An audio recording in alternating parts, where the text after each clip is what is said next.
In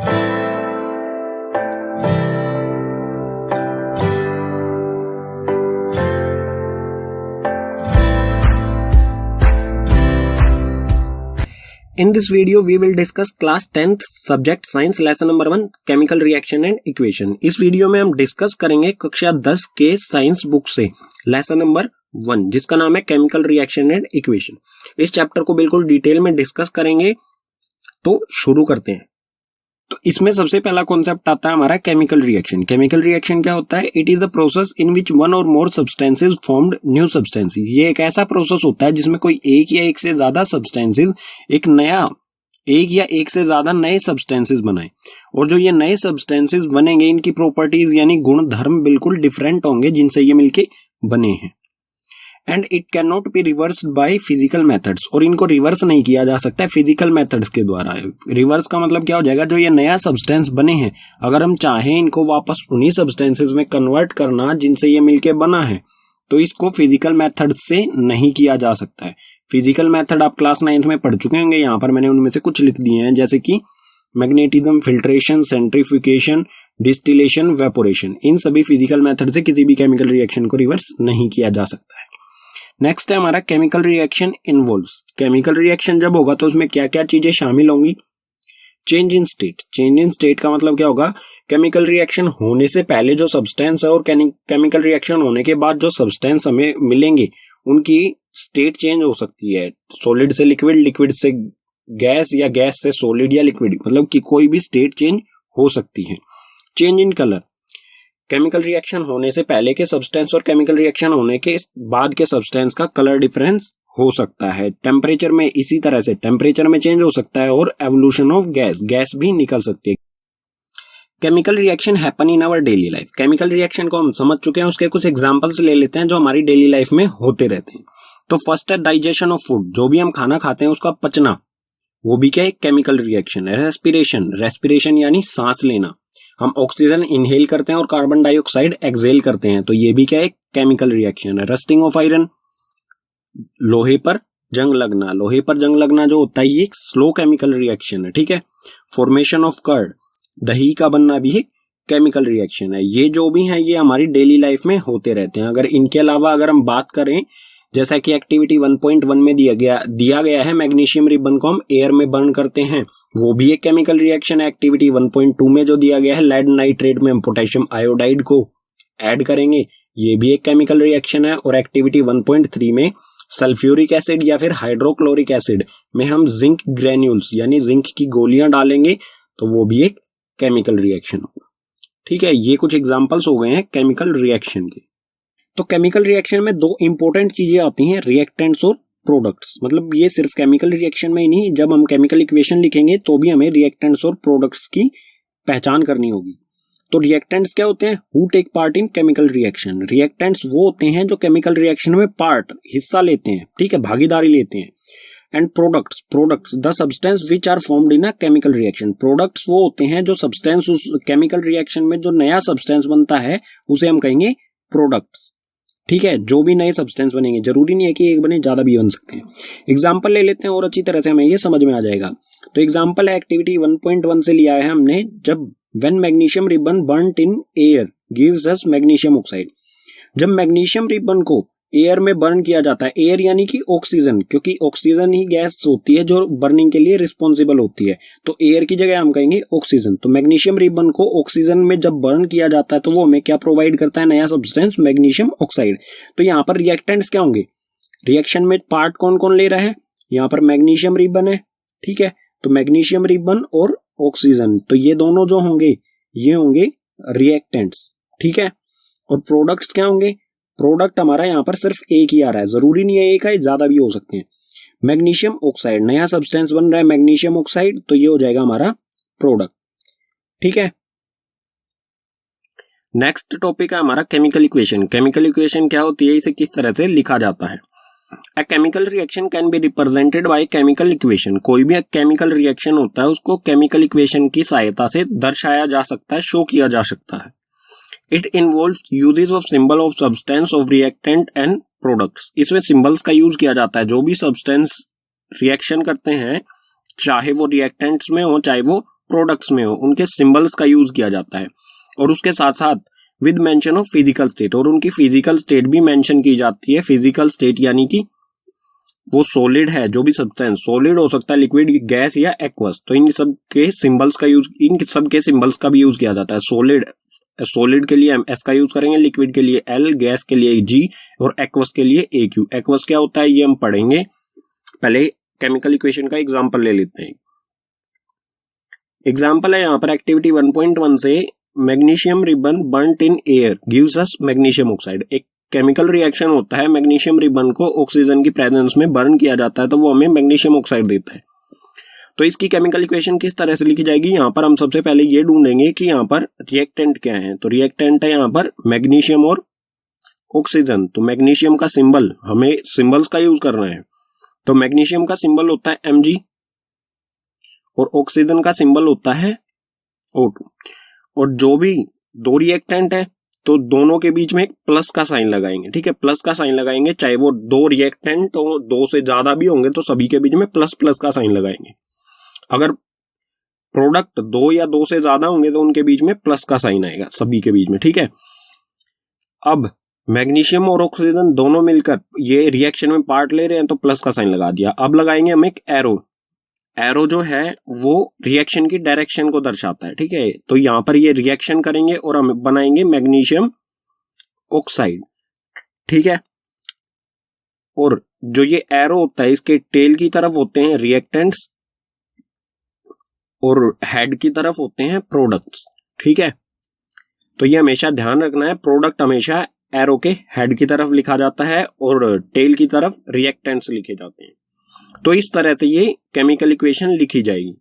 लेकिन ये chemical equation जो है बैलेंस नहीं है। बैलेंस किस तरह से, MgO2, यहाँ पर Mg में कितने एटम है, 1, यहाँ पर भी 1 है। ऑक्सीजन के 2 एटम्स हैं लेकिन यहाँ पर ऑक्सीजन का सिंगल एटम है। तो इस तरह की इक्वेशन जो बैलेंस नहीं होती है उसे स्केलेटल केमिकल इक्वेशन कहा जाता है, ठीक है। इसे बैलेंस करेंगे नेक्स्ट पेज पर। और अभी तो हमने इसकी फिजिकल स्टेट भी नहीं लिखी है, तो फिजिकल स्टेट लिखेंगे यहाँ पर Mg, मैग्नीशियम क्या है सॉलिड, S4 सॉलिड, प्लस में O2 क्या है गैस, ठीक है, G फॉर गैस, और मैग्नीशियम MgO, मैग्नीशियम ऑक्साइड, ये भी सॉलिड है, ठीक है। तो इस तरह से ये केमिकल इक्वेशन लिखी जाएगी।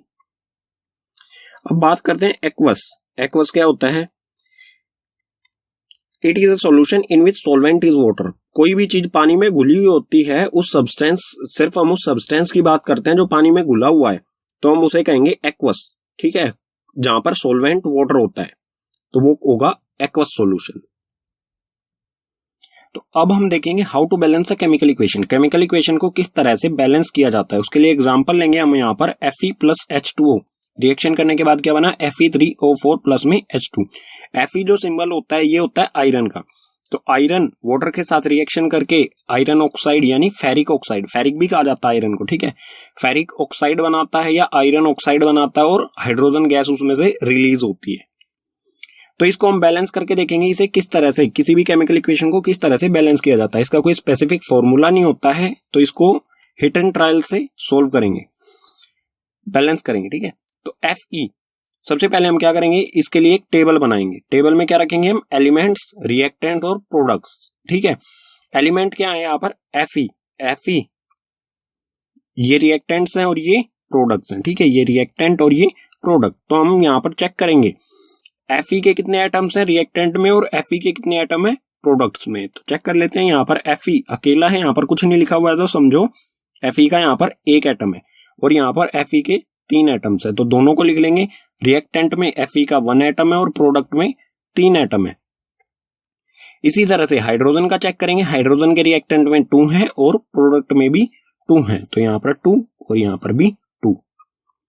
अब ऑक्सीजन के चेक करेंगे, ऑक्सीजन का यहाँ पर रिएक्टेंट में 1 है और प्रोडक्ट में 4 है, तो रिएक्टेंट में 1, प्रोडक्ट में 4। केमिकल इक्वेशन को बैलेंस करने का मतलब क्या है कि जो रिएक्टेंट है और प्रोडक्ट है इन दोनों में इक्वल एटम्स होने चाहिए, ठीक है। इक्वल करना है हमें इन सबको, 1 को और 3, इन सब चीजों को हमें इक्वल करना है। तो वो किस तरह से कर सकते हैं, उसके लिए सबसे पहले हम क्या करेंगे, इसमें हम मल्टीप्लाई कर सकते हैं। तो उसके लिए सबसे पहले हम क्या करेंगे, जो भी ये एलिमेंट है या कंपाउंड है इनको ब्रैकेट में बंद करेंगे इस तरह से।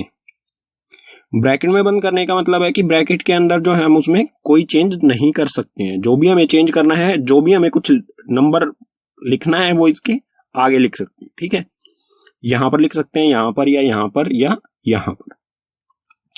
तो यहां पर है FE1 और यहां पर है 3। तो हम 1 में कितना मल्टीप्लाई करें कि 3 हो जाए, तो 3 से ही मल्टीप्लाई करेंगे। 1 3 जा 3, मतलब जो ये 3 हमें मल्टीप्लाई करना है ये कहां पर करेंगे हम, FE के आगे। ठीक है, अगर हमने इसमें 3 मल्टीप्लाई कर दिया तो यहाँ क्या हो गया, Fe के 3 एटम्स हो गए और यहाँ भी Fe के 3 एटम्स हो गए। मतलब कि फेरिक जो है आयरन वो हो गया यहाँ पर बैलेंस। H2 देखेंगे, H2 के रिएक्टेंट में भी 2 है और प्रोडक्ट में भी 2 है, तो बैलेंस है ये पहले से ही। अब ऑक्सीजन देखते हैं, ऑक्सीजन का 1 है और 4 है, तो यहाँ हमें कितना मल्टीप्लाई करना पड़ेगा, 4, तो ये हो जाएगा 4। तो रिएक्टेंट में मल्टीप्लाई करना हमें। ठीक है, तो रिएक्टेंट में 4 है तो यहाँ पर ऑक्सीजन है, तो ब्रैकेट के हम यहां पर तो चेंज कर नहीं सकते, तो हमें यहां पर करना पड़ेगा। और यहां पर अगर हमने मल्टीप्लाई किया तो ये H2 में भी मल्टीप्लाई होगा और ऑक्सीजन में, तो 4 ऑक्सीजन क्या क्या हो गया 4, लेकिन ये हाइड्रोजन में भी मल्टीप्लाई हुआ है तो हाइड्रोजन में भी 4 से मल्टीप्लाई करेंगे और ये हो गया 8। मतलब जब हमने ऑक्सीजन को बैलेंस किया तो हमारा हाइड्रोजन अनबैलेंस हो गया। अगर इसको हाइड्रोजन को भी बैलेंस करना है तो हम यहां तो कोई चेंज कर नहीं सकते, हम जाएंगे प्रोडक्ट की तरफ। प्रोडक्ट में H2 है, अगर हम यहां पर 4 से मल्टीप्लाई कर दें, इसको 4 से मल्टीप्लाई कर दे तो ये हो जाएगा 8।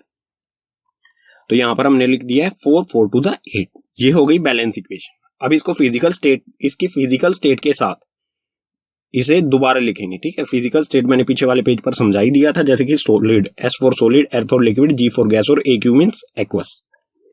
इसे दोबारा से लिखते हैं, ये हो जाएगा 3Fe जो कि होता है एक सॉलिड, प्लस में 4H2O ये होता है लिक्विड, रिएक्शन हुआ उसके बाद Fe3O4 ये भी होता है सॉलिड, प्लस में 4H2 हाइड्रोजन होती है गैस। ठीक है, ये हो गया हमारी प्रॉपर बैलेंस केमिकल इक्वेशन। ठीक है, जिसमें सभी की फिजिकल स्टेट मेंशन होगी और सभी एटम्स दोनों साइड में, लेफ्ट हैंड साइड यानी कि रिएक्टेंट्स में और प्रोडक्ट्स में बिल्कुल इक्वल होंगे। ठीक है, ये तो थोड़ी सी हमारी होगी कॉम्प्लेक्स, थोड़ी बड़ी कैलकुलेशन जिसके लिए हमें टेबल बनाना पड़ा। एक छोटा सा और एग्जांपल ले लेते हैं एक्टिविटी 1.1 से। मैग्नीशियम Mg प्लस O2 ये बनाता है मैग्नीशियम ऑक्साइड MgO। हम पीछे वाले पेज पर ये इक्वेशन लिख चुके थे, लेकिन ये बैलेंस नहीं थी हमारी पीछे वाले पेज पर, तो इसे बैलेंस किस तरह से करेंगे। O2 यहां पर है, मतलब मैग्नीशियम तो यहां पर बैलेंस है, दोनों तरफ 1 1 है। O2 यहां पर है और O यहां पर है, तो O2 को बैलेंस करने के लिए हम इस तरफ 2 से मल्टीप्लाई करेंगे। इस तरफ हमने 2 से मल्टीप्लाई किया तो ये मैग्नीशियम के भी 2 एटम हो गए और ऑक्सीजन के भी 2 एटम हो गए, मतलब दोनों के 2 2 हो गए। यहां पर सिर्फ ऑक्सीजन के हैं, मैग्नीशियम का 1 है, तो मैग्नीशियम को भी इस तरफ हम 2 से मल्टीप्लाई कर देंगे। तो ये हो जाएगा हमारा 2Mg सॉलिड प्लस में O2 गैस, उसके बाद 2MgO ये हो जाएगा सॉलिड। ठीक है, पीछे वाले जो पेज पर जो हमने इक्वेशन लिखी थी स्केलेटल केमिकल, उसको बैलेंस केमिकल इक्वेशन इस तरह से करेंगे। ठीक है, तो आप प्रैक्टिस जितनी ज्यादा केमिकल इक्वेशन को बैलेंस करने की प्रैक्टिस करेंगे उतना ही बिल्कुल आपके लिए आसान हो जाएगा। अगर आप प्रैक्टिस करेंगे अच्छी तरह से तो आपको इस तरह का टेबल बनाने की जरूरत नहीं पड़ेगी। तो केमिकल इक्वेशन को हमने बैलेंस किया, लेकिन हमने क्यों किया बैलेंस ये जानना जरूरी है। तो इस पेज पर हम पढ़ेंगे why do we need to balance a chemical equation. Chemical equation को बैलेंस करने की जरूरत क्यों पड़ती है। उसके लिए सबसे इंपॉर्टेंट रीजन है law of conservation of mass. ये लॉ जो आप क्लास 9th में पढ़ चुके होंगे, ये क्या कहता है, matter can neither be created nor destroyed in a chemical reaction. Matter जो होता है वो ना तो पैदा किया जा सकता है ना ही उसे डिस्ट्रॉय किया जा सकता है किसी भी केमिकल रिएक्शन में। इसका मतलब क्या होगा, जितने एटम्स रिएक्टेंट्स में उतने एटम्स ही प्रोडक्ट्स में होंगे। ठीक है, तो रिजल्ट निकलता है इससे, so number of elements involved in chemical reaction, जितने भी एलिमेंट्स केमिकल रिएक्शन में इन्वॉल्व होते हैं should remain same at reactant and product, वो बिल्कुल इक्वल होंगे रिएक्टेंट और प्रोडक्ट साइड में, ये दोनों बिल्कुल इक्वल होंगे। ठीक है, नेक्स्ट टॉपिक है हमारा types of chemical reaction. Chemical reaction कितने टाइप्स का होता है, तो सबसे पहला टाइप होता है केमिकल रिएक्शन का कॉम्बिनेशन रिएक्शन। कॉम्बिनेशन रिएक्शन क्या होता है? The reaction in which 2 or more reactants combine to form a single product. ये एक ऐसा रिएक्शन होता है जिसमें 2 या 2 से ज्यादा रिएक्टेंट्स, मतलब 2 या 2 से ज्यादा सब्सटेंसेस मिलकर कोई एक नया सिंगल सब्सटेंस बनाए। ठीक है, कोई एक सिंगल नया सब्सटेंस बनाएंगे, नया प्रोडक्ट बनाएंगे, उसे हम कहेंगे कॉम्बिनेशन रिएक्शन। इसकी इक्वेशन किस फॉर्म में होगी? जैसे ए और बी, यहाँ पर 2 रिएक्टेंट्स हैं हमारे ए और बी, वो मिलकर केमिकल रिएक्शन करेंगे ये, और ए बी एक सिंगल प्रोडक्ट हमारा बनाएंगे, तो उसे कहा जाएगा कॉम्बिनेशन रिएक्शन। इसकी इक्वेशन कुछ इस फॉर्म में होगी। इसके एग्जांपल्स ले लेते हैं और अच्छी तरह से इसे समझने के लिए। तो फर्स्ट है बर्निंग ऑफ कोल। कोल को जब बर्न किया जाता है तो उस कोल होता है कार्बन, तो कार्बन का सिंबल होता है C, और बर्निंग के लिए गैस कौन सी रिस्पॉन्सिबल होती है? ऑक्सीजन। तो कार्बन प्लस ऑक्सीजन 2 रिएक्टेंट्स है हमारे ये, और एक सिंगल प्रोडक्ट बनाएंगे ये CO2 गैस। ठीक है, तो 2 रिएक्टेंट्स एक सिंगल प्रोडक्ट बना रहे हैं, तो ये होगा कॉम्बिनेशन रिएक्शन। इसी तरह से सेकंड एग्जांपल है फॉर्मेशन ऑफ वाटर, पानी का बनना। पानी किस तरह से बनता है? हाइड्रोजन गैस और ऑक्सीजन गैस दोनों रिएक्शन करते हैं और एक सिंगल प्रोडक्ट बनाते हैं H2O, और H2O जो होता है ये होता है लिक्विड। ठीक है, और यहाँ पर आप ये भी देख सकते हैं कि 2 गैसेस एक लिक्विड बना रही हैं, तो यहाँ पर स्टेट भी चेंज हो रही है। तो फॉर्मेशन, यहाँ पर भी 2 रिएक्टेंट्स हैं और एक सिंगल प्रोडक्ट बना रहे हैं वाटर, तो ये भी क्या होगा? एक कॉम्बिनेशन रिएक्शन। ठीक है, तो केमिकल रिएक्शन का सेकंड टाइप है डीकंपोजिशन रिएक्शन। डीकंपोजिशन रिएक्शन क्या होता है? In this reaction a compound splits into 2 or more substances is called decomposition reaction. इस रिएक्शन में कोई एक सिंगल कंपाउंड या सिंगल रिएक्टेंट स्प्लिट हो जाता है, बट जाता है 2 या 2 से ज्यादा सब्सटेंसेस में, या कह सकते हैं प्रोडक्ट्स में। जब कोई सिंगल रिएक्टेंट 2 अलग अलग प्रोडक्ट्स में डिवाइड हो जाता है तो उसे कहेंगे हम डीकंपोजिशन रिएक्शन। जैसे हमारा एक सब्सटेंस है ए, केमिकल रिएक्शन होता है और ये 2 अलग अलग सब्सटेंस बी और सी में बट जाता है, डिवाइड हो जाता है, तो इसे कहा जाएगा डीकंपोजिशन रिएक्शन। और डीकंपोजिशन रिएक्शन कितने टाइप्स का होता है? 3 टाइप्स का। सबसे पहले है थर्मल डीकंपोजिशन रिएक्शन, सेकंड है इलेक्ट्रोलाइटिक डीकंपोजिशन रिएक्शन, और थर्ड है फोटोलाइसिस डीकंपोजिशन रिएक्शन। इनके बारे में डिटेल में पढ़ते हैं नेक्स्ट पेज पर विद एग्जांपल्स। तो डीकंपोजिशन रिएक्शन का फर्स्ट टाइप है हमारे सामने थर्मल डीकंपोजिशन। थर्मल डीकंपोजिशन क्या होता है? When decomposition is carried out by heating. ऐसा डीकंपोजिशन जो हीट के द्वारा कैरी किया जाता है, मतलब हीट के द्वारा उसे हम अलग अलग करते हैं। तो इसका एग्जांपल ले लेते हैं और अच्छी तरह से समझ में आ जाएगा। Calcium carbonate. कैल्शियम कार्बोनेट एक सिंगल रिएक्टेंट है। ठीक है, इसको जब हम हीट करेंगे, डीकंपोजिशन जो हीट के द्वारा किया जाए, तो कैल्शियम कार्बोनेट को जब हीट किया जाएगा तो ये 2 अलग अलग प्रोडक्ट्स में डिवाइड हो जाएगा। फर्स्ट होगा कैल्शियम ऑक्साइड और सेकंड होगा CO2 कार्बन डाइऑक्साइड। 2 अलग अलग प्रोडक्ट्स में डिवाइड हो जाए तो उसे कहा जाएगा थर्मल डीकंपोजिशन। ठीक है, जो हीट के द्वारा किया जाए।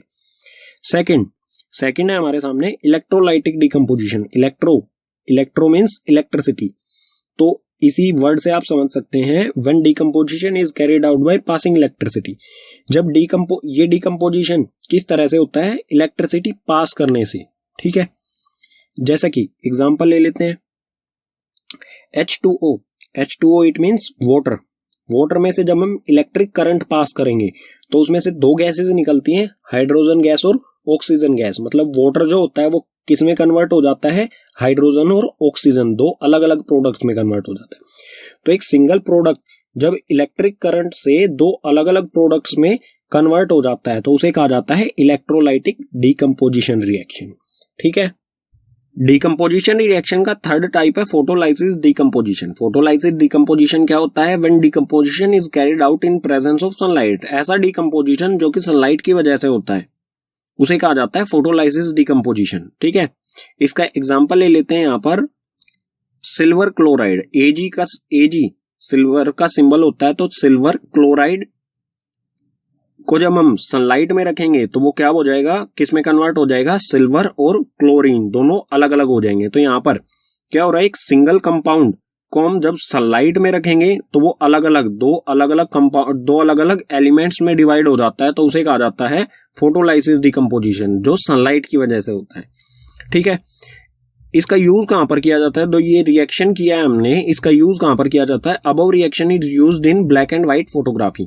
जो सिल्वर क्लोराइड को सनलाइट में पुट करके सिल्वर और क्लोरीन में डिवाइड किया जाता है, इसका use black and white photography में यूज होता है। ठीक है, ये इंपॉर्टेंट है, ये कई बार एग्जाम में पूछा जा चुका है। केमिकल रिएक्शन का थर्ड टाइप है डिस्प्लेसमेंट रिएक्शन। ये क्या होता है? The reaction in which more reactive element displaces less reactive element from its solution. इसमें कोई ज्यादा रिएक्टिव एलिमेंट कम रिएक्टिव एलिमेंट को डिस्प्लेस कर देता है, हटा देता है उसी के सॉल्यूशन में से। लेस रिएक्टिव एलिमेंट के सॉल्यूशन में से लेस रिएक्टिव एलिमेंट को ही हटा देता है, उसे कहा जाता है डिस्प्लेसमेंट रिएक्शन। एग्जांपल ले लेते हैं इसका यहां पर Fe, it means iron, iron plus CuSO4 copper sulphate. Reaction होने के बाद क्या बन जाएगा? ये आयरन सल्फेट प्लस में Cu। तो इस रिएक्शन में क्या हुआ? कॉपर सल्फेट का सॉल्यूशन है, इसमें एलिमेंट है कॉपर और कॉपर सल्फेट का सॉल्यूशन है आयरन। जब इसमें डाला जाएगा, आयरन को इसके साथ रिएक्शन कराया जाएगा, तो ये क्या करेगा? कॉपर को ही अलग कर देगा। ठीक है, क्योंकि आयरन जो है वो ज्यादा रिएक्टिव होता है कॉपर से, तो ये आयरन है कॉपर को अलग कर देगा इसी के सॉल्यूशन में से। तो यहां पर क्या हो जाएगा? FeSO4, मतलब यहां पर जो Cu था उसको इसने अलग कर दिया, Fe ने अलग कर दिया इसी के सॉल्यूशन में से, तो FeSO4 बना और Cu बिल्कुल अलग हो जाएगा। ठीक है, तो इस तरह के रिएक्शन को कहा जाएगा डिस्प्लेसमेंट रिएक्शन, जब कोई high reactive element less reactive element को डिस्प्लेस कर देता है उसी के सॉल्यूशन में से। इसको और अच्छी तरह से एक्सप्लेन कर देता हूं क्योंकि यह अक्सर एग्जाम में आपसे पूछा जाता है।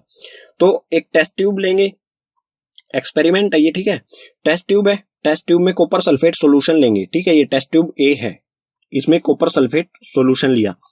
कॉपर सल्फेट सॉल्यूशन जो है वो ब्लू कलर का होता है। जब इसमें एक आयरन नेल, ये एक आयरन नेल है, आयरन नेल को जब हम इसमें टेस्ट ट्यूब A में डालेंगे तो ये इसका कलर ग्रीनिश हो जाएगा। ठीक है, जब इसमें डालेंगे तो इसका कलर इस तरह का चेंज हो जाएगा, जो कि सेकंड टेस्ट ट्यूब आपको दिख रही है, इस तरह का ये कलर हो जाएगा। और आयरन नेल जब कुछ देर बाद इससे निकालेंगे तो आयरन नेल पहले तो शाइनी कलर थी, उसके बाद हो जाएगी ब्राउनिश कलर की। ये क्यों हो गई? क्योंकि इस पर जो है सल्फेट सॉल्यूशन, क्योंकि इस पर सल्फेट का लेयर आ जाती है आयरन नेल के ऊपर। और ये ग्रीन कलर क्यों हो जाता है? क्योंकि ये सिर्फ इसमें कॉपर बचता है, जो भी सल्फेट होता है वो आयरन नेल पर चला जाता है। ठीक है, इस वजह से इसका कलर ग्रीन हो जाता है। आपसे क्वेश्चन कई बार एग्जाम में इस तरह का क्वेश्चन पूछा गया है। तो कॉपर सल्फेट के सॉल्यूशन में जब आयरन नेल को डाला जाता है तो वो ग्रीन कलर का हो जाता है। क्यों होता है? क्योंकि उसमें आयरन जो है वो आयरन कॉपर सल्फेट सॉल्यूशन में से कॉपर को डिस्प्लेस कर देता है। ठीक है, केमिकल रिएक्शन का फोर्थ टाइप है डबल डिस्प्लेसमेंट रिएक्शन। ये क्या होता है? A reaction in which new compounds are formed by mutual exchanges of ions between two compounds। इसमें ions का exchange होता है। ऐसा रिएक्शन जिसमें ions के exchange होने से नए compounds बने, ठीक है, उसे कहेंगे हम डबल डिस्प्लेसमेंट रिएक्शन। इसका एग्जांपल ले लेते हैं, आप और अच्छी तरह से समझ जाएंगे। Na2SO4 यानी कि सोडियम सल्फेट, मैंने इसका यहां पर नीचे लिख दिया है नाम सभी के। सोडियम सल्फेट प्लस में बैरियम क्लोराइड। ठीक है, सोडियम सल्फेट और बैरियम क्लोराइड दोनों रिएक्शन करेंगे तो क्या बनेगा? BaSO4, बैरियम सल्फेट और NaCl, सोडियम क्लोराइड। तो इस रिएक्शन में आप देख सकते हैं कि सोडियम सल्फेट जो है वो सोडियम के साथ है, लेकिन आगे देखेंगे तो सल्फेट किसके साथ आ जाएगा? बैरियम के साथ हो जाएगा, बैरियम सल्फेट। ठीक है, और उसके बाद बैरियम क्लोराइड है यहां पर, तो रिएक्शन होने के बाद क्या हो गया? Sodium chloride. मतलब क्या हुआ? इसमें जो ये सोडियम है ये क्लोराइड के साथ जुड़ जाता है और ये सल्फेट जो है ये बैरियम के साथ जुड़ जाता है। तो इसमें क्या हुआ? आयंस का एक्सचेंज हुआ है। किन के बीच में? बैरियम और सल्फेट के बीच में। बैरियम के जो आयंस होते हैं वो 2+ होते हैं और SO4 के जो आयंस होते हैं वो 2 नेगेटिव होते हैं। तो ये एक दूसरे को सेटिस्फाई करते हैं। इसके पास 2 एक्स्ट्रा होते हैं, इसको 2 की जरूरत होती है। तो ये दोनों मिलकर BaSO4 बनाते हैं। ठीक है, बैरियम सल्फेट, जहां पर आयंस का एक्सचेंज होने से 2 नए कंपाउंड्स बनते हैं। ठीक है, आयंस का एक्सचेंज होने से नए कंपाउंड्स बनते हैं, उसे कहा जाता है डबल डिस्प्लेसमेंट रिएक्शन। और उसमें बुक में हमारी एक स्पेशल टर्म आती है प्रिसिपेट। ये क्या होता है? It is an insoluble solid that emerges from a liquid solution. ये एक इनसोल्यूबल सॉलिड होता है। प्रिसिपेट जो है एक इनसोल्यूबल सॉलिड होता है जो कि लिक्विड में, केमिकल रिएक्शन के दौरान लिक्विड में ही बनता है, उसे कहा जाता है प्रिसिपेट। ठीक है, केमिकल रिएक्शन का फिफ्थ टाइप है ऑक्सीडेशन एंड रिडक्शन। तो ऑक्सीडेशन क्या होता है? The addition of oxygen to a substance. किसी सब्सटेंस से ऑक्सीजन जुड़ जाए तो होगा ऑक्सीडेशन। और क्या होगा, the removal of hydrogen from a substance, या फिर उसमें से हाइड्रोजन हट जाए तो भी ऑक्सीडेशन। यानी कि ऑक्सीजन का जुड़ना या फिर हाइड्रोजन का हटना, दोनों क्या होंगे, ऑक्सीडेशन होंगे। ठीक है, इसी तरह से रिडक्शन जो होता है ऑक्सीडेशन का बिल्कुल अपोजिट होता है। इसमें क्या होता है, the addition of hydrogen to a substance and the removal of oxygen from a substance. इसमें ऑक्सीडेशन का बिल्कुल अपोजिट होता है। इसमें हाइड्रोजन का जुड़ना रिडक्शन होगा, या फिर ऑक्सीजन का हटना रिडक्शन। किसी सब्सटेंस में हाइड्रोजन जुड़ जाए या ऑक्सीजन हट जाए, दोनों कंडीशन में क्या होगा, रिडक्शन। ठीक है, एग्जांपल ले लेते हैं इन दोनों के। तो फर्स्ट है यहां पर 2Cu plus O2, 2Cu plus O2 reaction होने के बाद क्या बना, 2CuO। तो यहां पर Cu जो है रिएक्शन के बाद इसमें क्या हुआ, ऑक्सीजन जुड़ गया। यहां पर Cu अकेला है, यहां पर इसमें ऑक्सीजन जुड़ गया, तो यहां पर क्या हुआ, ऑक्सीडेशन। ठीक है, तो किसी में भी ऑक्सीजन जुड़ जाता है तो वो क्या होता है, ऑक्सीडेशन। ठीक है, अगला एग्जांपल भी देख लेते हैं। इसमें क्या है, CuO, ऑक्सीजन इसके साथ है। ठीक है, ये हाइड्रोजन के साथ रिएक्शन करता है। CuO हाइड्रोजन के साथ रिएक्शन करके क्या बनेगा, Cu प्लस H2O। मतलब यहां पर जो ऑक्सीजन इसके साथ था, रिएक्शन होने के बाद क्या हुआ, ऑक्सीजन इसमें से हट गया। तो ऑक्सीजन का हटना क्या होता है, रिडक्शन। तो Cu का तो यहां पर रिडक्शन हो गया, लेकिन यहां पर क्या है, H2 हाइड्रोजन, और रिएक्शन होने के बाद क्या हो गया, H2O। तो यहां पर H में ऑक्सीजन जुड़ गया, तो H2 का क्या हो गया, ऑक्सीडेशन। तो कोई ऐसा केमिकल रिएक्शन जिसमें रिडक्शन और ऑक्सीडेशन दोनों हो रहे हो, तो उसे कहा जाता है रेडॉक्स रिएक्शन।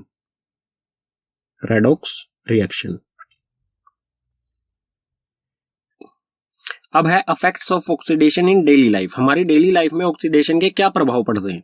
तो सबसे पहला कोरोजन क्या होता है, when a metal is exposed to substance such as moisture, air, water, acid etcetera for some time. कोई मेटल मॉइस्चर यानी कि नमी, एयर, वाटर, एसिड, इन सब चीजों के संपर्क में आता है कुछ समय तक, तो a layer of oxide is formed which weakens the metal, hence metal is said to be corrode. तो इसके ऊपर एक लेयर बन जाती है, ऑक्साइड की एक लेयर बन जाती है जो कि मेटल को कमजोर कर देती है। वीकन्स कर देती है मतलब कमजोर कर देती है, और जब ये मेटल को कमजोर कर देती है तो उसे कहा जाता है कोरोड। ठीक है, इसका एग्जांपल लेंगे, एग्जांपल से आप बिल्कुल अच्छी तरह से समझ जाएंगे। एग्जांपल है रस्टिंग ऑफ आयरन, आयरन पर जंग लगना। आयरन मीन्स लोहा, लोहा जब एयर या वाटर के कांटेक्ट में आता है तो इस पर क्या होता है, एक ब्राउन लेयर बनने लग जाती है, ऑक्साइड लेयर होती है। ठीक है, ऊपर से ब्राउनिश होने लग जाता है सरफेस, जो ऑक्साइड लेयर होती है, और वो आयरन को कमजोर कर देती है। इसी तरह की कोटिंग जो सिल्वर पर लेयर बनने लग जाती है, सिल्वर पर ब्लैक लेयर बनने लग जाती है। ठीक है, और इसी तरह से कॉपर जो होता है उस पर ग्रीन कोटिंग हो जाती है। ये सभी क्या है, कोरोजन। इन सब का क्या हो रहा है, कोरोड। ठीक है, और कोरोजन से अगर हमें किसी मेटल को बचाना है तो हमें क्या करना पड़ेगा, पेंटिंग, उस पर हमें पेंट अप्लाई करना होगा या फिर ग्रीसिंग। इन दोनों चीजों में, पेंटिंग और ग्रीसिंग में क्या होता है, जो भी मेटल है वो किसके कांटेक्ट में, एयर, वाटर या फिर और किसी अन्य चीज के कांटेक्ट में नहीं आता है। ठीक है, सेकंड इफेक्ट है हमारा रेंसिडिटी। रेंसिडिटी क्या होता है, the oxidation of fats and oil when exposed to air is known as rancidity.